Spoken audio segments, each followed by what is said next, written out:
Hello everyone, this is Joseph bringing you a new deck tech. Today I bring you Prossh, Skyraider of Kher, and I hope you enjoy the deck tech. Today I bring you Prossh, Skyraider of Kher.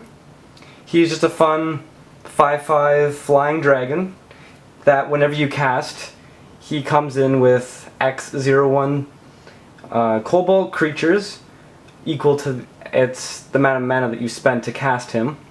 So as the game progresses, as he dies and dies and dies again, as he will, you can keep casting him for 6 mana, then 8 mana, then 10, and he always brings in more creatures every time you recast him from the command zone. Now this is very handy for some of the synergies later on that you'll see. Furthermore, he's not only a token generator, but he's also a sacrifice outlet. Now I'll show you the land base.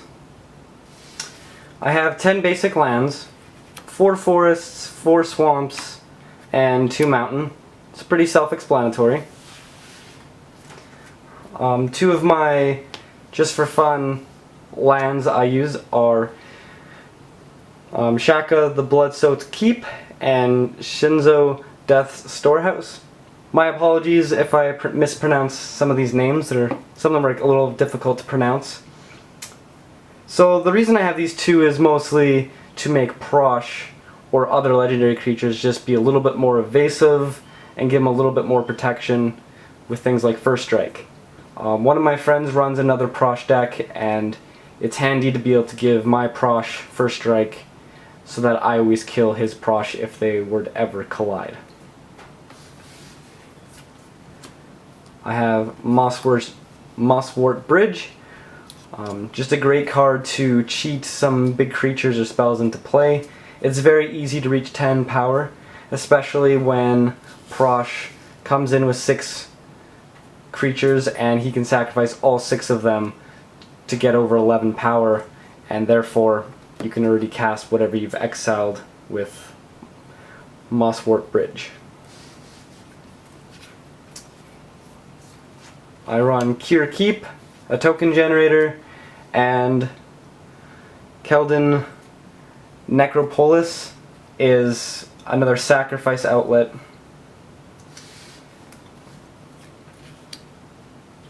Wolfrun and High Market, just both good utility lands as well. Just be able to sacrifice creatures and giving one of my creatures a huge increase in power. Is especially nice with cards like Prossh because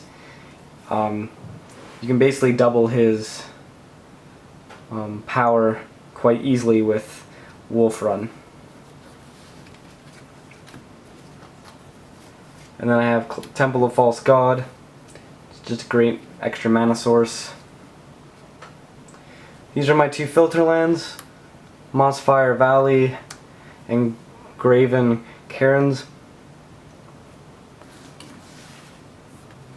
I have 1 Pain land, and Tainted Wood is kind of a check land. But these are my 3 actual check lands. I have Rootbound Crag, Dragonskull Summit, and Woodland Cemetery. I run 2 temples. It's nice to have a bit of a scrying effect, just to increase the quality of my card draw. I have 2 fast lands, Blackcleave Cliffs and Copperline Gorge. I'm only running the 1 fetch land. I'm playing a fairly budget deck and I don't have the money to get some of those really expensive fetch lands. Rocky Tar Pit is specifically nice because it says that I can search for a swamp or a mountain card, not a basic, so that lets me just search out any of the dual lands that I have that produce those 2 colors. And then I have Stomping Ground, Cedar Clad, and Smoldering Marsh that I can search for with Rocky Tar Pit. And finally, I have 3 lands that produce any color, Command Tower, City of Brass, and Savage Lands.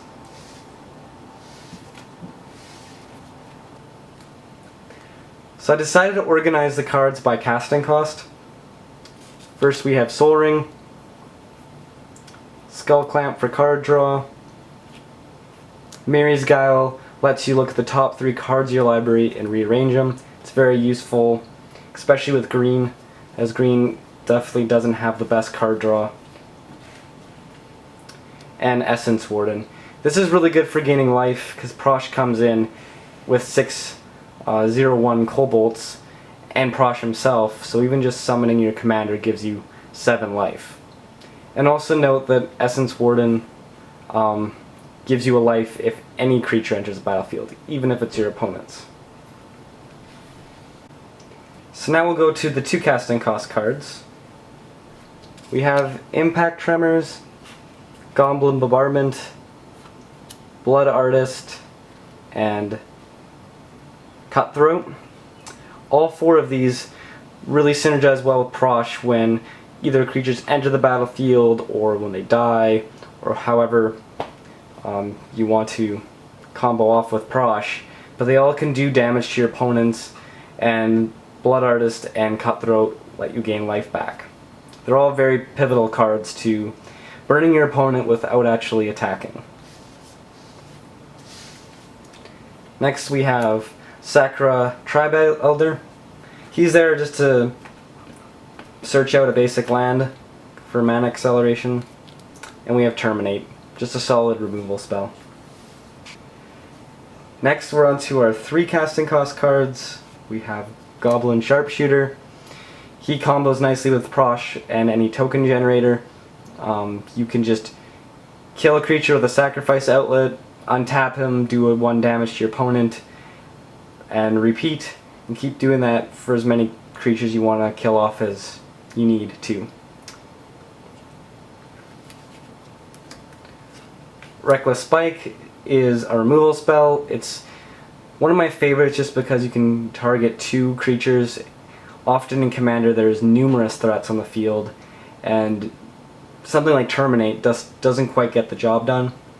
And when you start with 40 life, a 5 life investment to kill 2 creatures is not a problem at all. And then Phyrexian Arena, just solid card draw. Crows and Grip, very good to just get rid of the enchantments or artifacts your opponents have. And the Split Second is sometimes relevant to counteract the Storm based decks. Then we have Kremota's Reach and Cultivate to search out land. Wood Elves and Yavimaya Elder, they're just there to search out land.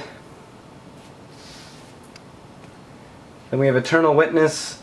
She's just great to search out cards from your discard pile, put them back in your hand. You can reuse cards like Spot Removal, Terminate, Reckless Spite, and other useful cards. Awakening Zone is just a handy to have a new creature come in every turn. It's similar to Phyrexian Arena, just giving you card draw, but Awakening Zone will give you a creature and you can sacrifice that creature for mana. It's just a solid card for the long game. Next we have Beastmaster Ascension. Prossh produces 6 0/1 Kobolds when you cast them for the first time, and counting Prossh himself, you already have 7 creatures. So all you need is 7 creatures to attack, and you can put 7 counters on Beastmaster Ascension and all of them get +5/+5. This is a very powerful technique just to win through combat damage. Food Chain. Food Chain combos very nicely with Prossh. You cast Prossh for 6 mana, you can sacrifice him and a couple kobolds, and you can produce until you have 9 mana that you're getting from it. Then you re-sacrifice Prossh and recast him for 8, he brings in then 8 kobolds. You sacrifice Prossh and more of the kobolds, and you just keep repeating this process as many times as you desire, and you basically get infinite Kobold tokens coming into play and infinite mana. as there's always one extra floating mana every time you sacrifice a whole bunch of them.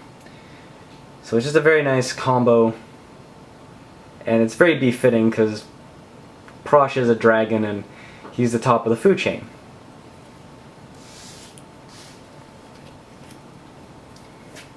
Putrefy, just a spot removal.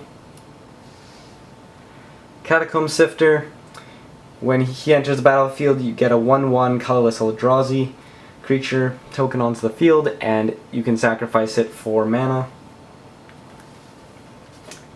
And Sprouting Thrinax, just a good token generator for the early game. You can sacrifice him and get 3 tokens. Now we're into our forecasting cost cards. We start off with Tooth and Claw. This works very nicely with some other cards you're going to see, like Parallel Lives and Primal Vigor. You can sacrifice 2 Kobolds, and then you can bring in 2 3/1 red beast creatures and keep repeating the process. And if you have some sort of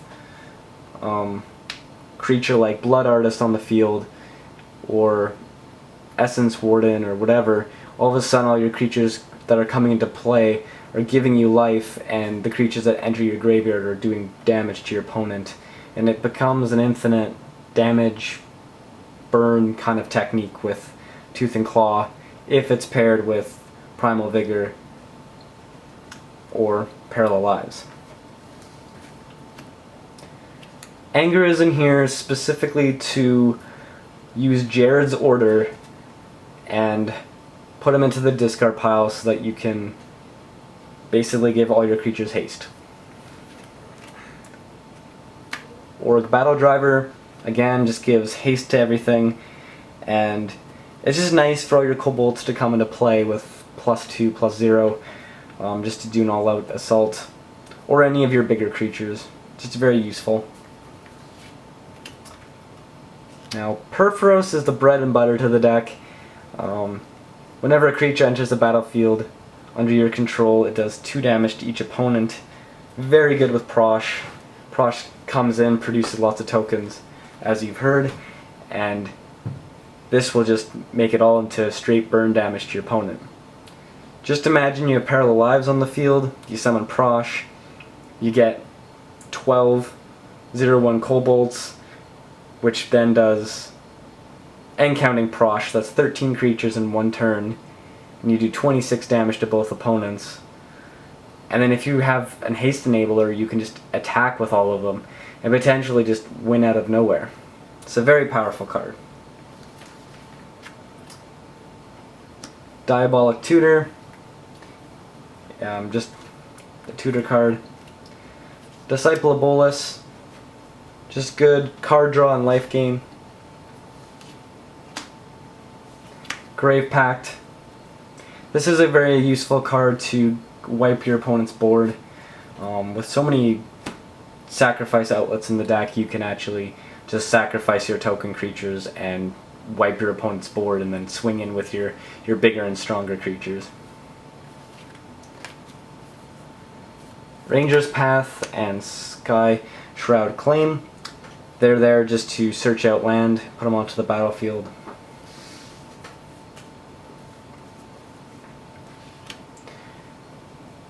Kozilek's Predator. This is mostly in the deck as a Birthing Pod target, because I have a lot of 3 casting cost creatures like Wood Elves that will come in and just get you a land in the early game. But then if you have Birthing Pod, this is a good intermediate card to search for, as I was lacking in 4 casting cost creatures. It's just nice because he can come into play, gives you 2 creatures that can be sacrificed for mana later. He's just a good utility creature that kind of fills a bit of a void in the deck. Parallel Lives, as I explained before, doubles your creature tokens. Next is Birthing Pod. Birthing Pod is such a powerful card in the deck. If you're either attacking or blocking and a creature were to die, you can just sacrifice it to Birthing Pod to get extra value. You search for cards that are another creature that's 1 casting cost higher. So Wood Elves can go into Kozilek's Predator, and Kozilek's Predator can go into another creature, and you can just climb up the food chain, finding the bigger and stronger creature every time. I purposely have a token producer at every single converted mana cost, so ideally you can just kind of walk up the food chain and always find the token generators you need when you need them. I have 2 Planeswalkers. They're both here just mostly for utility. The Relever can give you any amount of mana of mountain or forest equal to the amount of creatures you control with its +1 ability, which is mostly what I use it for. Every once in a while I'll use it for its 0 ability to get creatures onto the field if I need them. And then Sarkhan Vol is there just to give everything haste and a little bit more power. And it is also nice to have a -2 ability to take control of a creature, because you can take control of your opponent's strongest creature, whether it's indestructible or whatever, and at the end of your turn, after you've attacked with it, you can sacrifice that creature to any one of your sacrifice outlets, such as Prossh or others that you'll see. God of the Slaughter, just a fun card that I added to the deck, a recent addition. I haven't actually had him in a game yet to see how he plays out, but he comes in as an enchantment, indestructible enchantment, and at the beginning of each opponent's upkeep, it deals 2 damage to that player unless they sacrifice a creature. This kind of follows the same sacrificing theme, and it complements well with things like Grave Pact, because you can just start wiping your opponent's board with this thing really quickly. Especially if your opponents are running Voltron based decks and they only have a couple creatures on the field that are just really powerful. You can just get rid of them really quickly. Jared's Orders. This is there to search out anger and put into your discard pile, and then search for whatever creature that you need at the time. Some creatures have built-in sacrifice outlets, other creatures are token generators. Whatever you need. Deathrite Ritual. I've had this hit the field so many times and I'm surprised how powerful it is. At the end step of your opponent's turns, you can sacrifice a Kobold to draw a card, or if a creature died naturally in combat or by any spot removal, you draw a card. So usually in a 4-player game, it's my turn, I'll sacrifice a Kobold, draw a card. It's like your opponent's turn, sacrifice another Kobold, draw a card. And you just do it intelligently, and at the end steps, if the creature didn't die, and you just draw a card every turn. And that gives you so much card advantage. I mean, drawing 4 cards every round is just huge. Helm of Possession. This is just a great card to take control of your opponent's stuff and then sacrifice them after you get your use out of it. And it's also fun to steal your opponent's commander and other shenanigans. Thran Dynamo, just a mana producing rock. Now on to the 5 casting cost cards. Fury Stoke Giant. He's there just to get extra value out of your creatures. When it enters the play, all your creatures can tap and do 2 damage to target creature or player, and it has persist, so you can even sacrifice this and get an extra use out of it. So it's very powerful. Your Kobold creatures on the field, all 6, 8, 10 of them, whatever. This comes in the field, tap them all, do 12 damage to your opponent. Next turn, sacrifice this, it re-enters the battlefield with a -1/-1 counter on it. You do it all over again, and it does so much work for you. Master Breeder is a token generator. Dictate of Erebos is similar to Grave Pact. It's just a little easier to cast since it doesn't have the 3 swamp in its converted mana cost. Slime is here as a token generator. You get 1 creature, you sacrifice it. You get 2 creatures, you sacrifice those, get 4 creatures. It's just great value. You basically get 7 creatures from this one thing. And if you have Parallel Lives or Primal Vigor, you just get so much value. Microlith. Hopefully I pronounced that right. This just gives you tokens and can get really big really quickly. Primal Vigor doubles your stuff. God of Revels. This is one similar to Wolf Run. You can basically double the power of target creature you control. Prossh comes in as a 5/5. You sacrifice the 6 kobolds. He then becomes 11/5, and then you use God of Revels, and now he's a 22, swinging in for lethal combat damage, lethal commander damage. So just a very powerful card. We have Descend Upon the Dragons. It's in here as a just for fun card. It would be the first card I'd probably take out. It's just nice to be able to level the playing field if your opponent has some big 6/6, 8/8 creatures. Just destroy them, make them into 4/4s.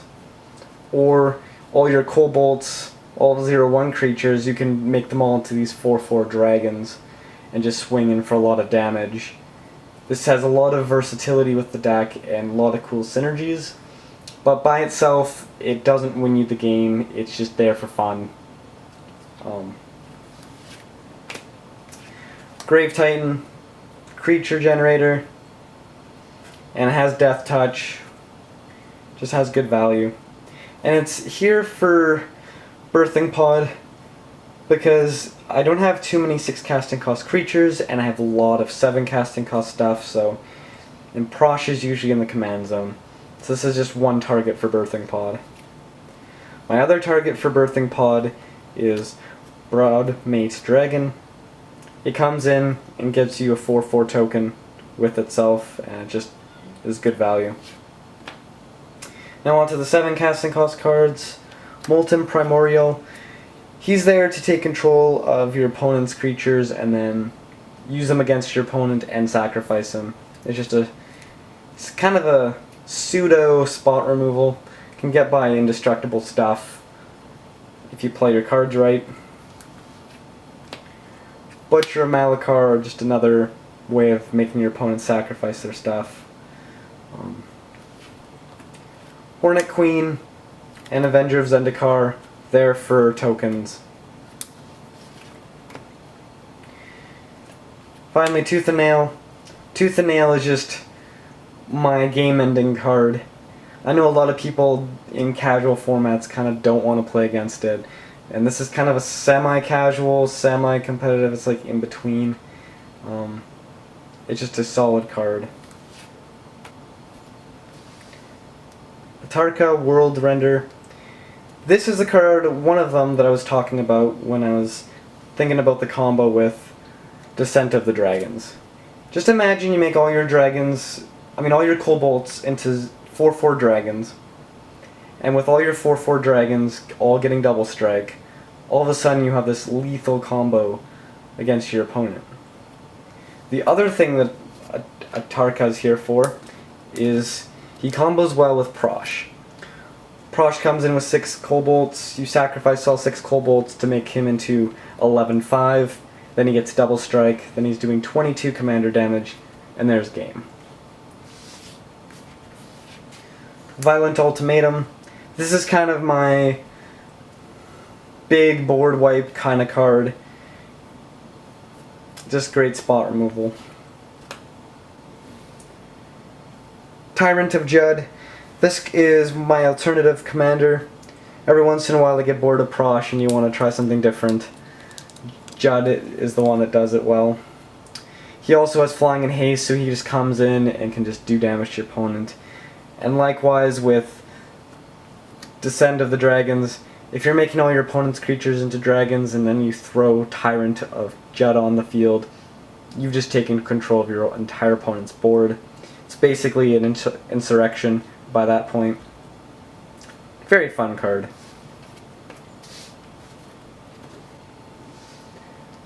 Army of the Damned. Putting 13 2/2 zombie creature tokens is often enough to win you the game, and if not, next turn just flash it back to get another 13. And if you have Parallel Lives or Primal Vigor, this just gets gross. 26 creatures on the field, and then flashing it back for another 26 creatures, with like Perforos on the field. You're just hitting your opponents for so much damage that it's hard to stop that. And finally, Blasphemous Act. Blasphemous Act is just a really cheap board wipe, especially when you're producing so many creatures yourself. I've hardly ever had to cast this for more than 1 or 2 mana. It just clears the board for you, which is such a value. Thanks for watching my deck tech on Prossh Skyraider of Kher. I hope that you enjoyed it and learned something from it. Feel free to leave comments below or leave suggestions on how I can improve the deck. I'm always learning and appreciate it. Thank you for your support, and I would love new subscribers. I plan to upload new content every 2 weeks, so keep coming back to check up on what I'm doing. Thanks again, and have a good day.